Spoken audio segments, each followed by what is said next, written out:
বাংলাদেশ বনাম ওয়েস্ট ইন্ডিজের মধ্যকার 3 ম্যাচ সিরিজের প্রথম ওয়ানডেতে 294 রানের বড় সংগ্রহ করেও হারতে হয়েছে বাংলাদেশকে। প্রথম ওয়ানডেতে টস জিতে প্রথমে ব্যাটিং করতে নেমে তানজিদ তামিম ও মাহমুদুল রিয়াদের 50-তে 294 রানের বড় সংগ্রহ করে বাংলাদেশ।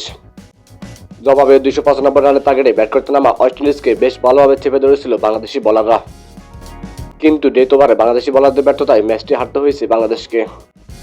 তাই তো ঘুরে ফিরে ক্রিকেট মহলে আলোচনা, কেমন হতে পারে দ্বিতীয় ওয়ানডের একাদশ? আসতে পারে কি ডেথ ওভার স্পেশালিস্ট কোনো বোলার? হ্যাঁ, তাই হতে যাচ্ছে বাংলাদেশ বনাম ওয়েস্ট ইন্ডিজের মধ্যকার দ্বিতীয় ওয়ানডেতে একাধিক পরিবর্তন নিয়ে মাঠে নামতে পারেন টাইগাররা। সেক্ষেত্রে ব্যাটিং অর্ডারে কোনো পরিবর্তন নাও আসতে পারে।